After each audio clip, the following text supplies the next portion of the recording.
Hello everyone, welcome back to my channel. সবাই কেমন আছো? আশা করি নিশ্চয়ই খুব ভালো আছো। আবার একটা নতুন রান্না তোমাদের সাথে আমি শেয়ার করলাম। আলু দিয়ে মশলাদার পরোটা, খুব সুন্দর খেতে। আমি এটা প্রায় করেই থাকি, বর্ষা টর্ষা পড়লে প্রায় করেই থাকি। আমি প্রথমে আটাগুলোকে মেখে ঢাকা দিয়ে রেখে দিয়েছি। এরপর আলুর খোসাগুলো ছাড়িয়ে নিয়েছি।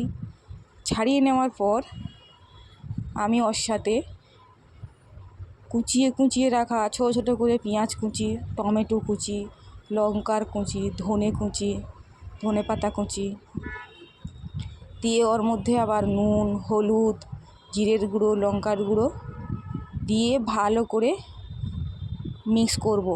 একটু সরিষার তেলও দিয়ে আমি ভালো করে মাখাবো, হাত দিয়েই আমি মাখাই। মাখতে মাখতে তোমার সাথে একটু গল্প করে নেই আমি। তোমরা এই রান্নাটা অবশ্যই বাচ্চাদের টিফিনেও বানিয়ে দিতে পারো, লঙ্কা ছাড়া। ওটা খুব সুন্দর খেতে লাগে। যারা বয়স্ক, যাদের দাঁত থাকে না, ওরাও খেতে পারে। নরম হয়, খুব নরম হয় খেতে। দিয়ে আমার আলু মাখানো হয়ে গেছে। দিয়ে আলুগুলোকে আমি ভাগ ভাগ করে নিয়েছি। আর এপাশে আটাগুলোকেও আমি লেচি কেটে নিয়েছি। দেখো আমার 6টা লেচি হয়েছে। তোমরা পরিমাণ মতন সেরকমই আলু মাখবে। যেমন আমার 6টা লেচিতে আমি 3টে আলু দিয়েছি ছোটো ছোটো।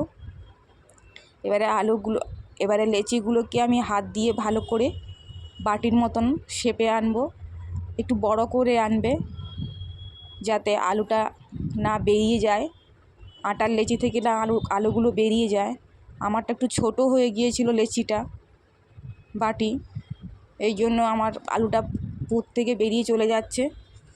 তোমরা একটু ভালো করে বড় করে একটু লেচিটা করে ফেলবে যাতে পুর না বাইরে বেরিয়ে আসে। দিয়ে 4 সাইড থেকে মুখটা নিয়ে এক জয়েন্টে তোমরা শেপে নিয়ে চলে আসবে। দিয়ে মোটামুটি গোল আকারে হাতের মাধ্যমে একটু গোল আকার করে নেবে। এরকমই করে আমি সবগুলোই আটাতে পুরগুলো নিয়ে নেব। মোটামুটি আমার 5টা পুর নেওয়া হয়ে গেছে। আমি এবার বেলবো। তোমরা এটা বাড়িতে অনেক রকমই তো খেয়েছো, এইভাবে একবার করে খেও, নিশ্চয়ই খুব খেতে ভালো লাগবে। অনেক রকমই অনেকভাবে পরোটা খেয়েছো, এই মশলাদার পরোটা, আলুর পরোটা একবার বাড়িতে বানিয়ে খেও। দেখতে দেখতে আমার চ্যানেলটা সাবস্ক্রাইব করে দেবে। আর লাইক, কমেন্ট, শেয়ার করতে ভুলবেন না বন্ধুরা। দেখো আমি এই রকমইভাবে সব রুটিগুলো করে নেব। সব রুটিগুলো বেলা হয়ে যাবার পর আমি তাওয়া গরম করে ওর মধ্যে আমি তেল দিয়ে দেবো, সাদা তেল দিয়ে আমি একটা একটা করে ভালো করে এপিট ওপিট ভেজে নেব।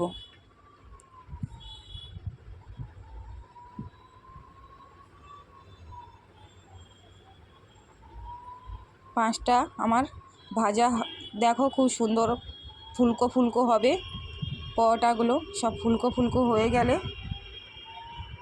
আমি তোমরা সস দিয়েও খেতে পারো, এমনি গরম গরম খেতেও পারো। খুব সুন্দর খেতে লাগে, খুব সুন্দর টেস্টি একটি খাবার আলুর পরোটা। তার সাথে আমি সস নিয়ে নিয়েছি, থালায় করে আমি নিয়ে নিয়েছি সবগুলো ভেজে। এবারে খাওয়ার জন্য আমি থালায় করে পরোটা আর সস নিয়েছি। দেখো বন্ধুরা, তোমাদের ভালো লাগলে নিশ্চয়ই কমেন্ট, শেয়ার, লাইক করে দেবেন। থ্যাংক ইউ বন্ধুরা।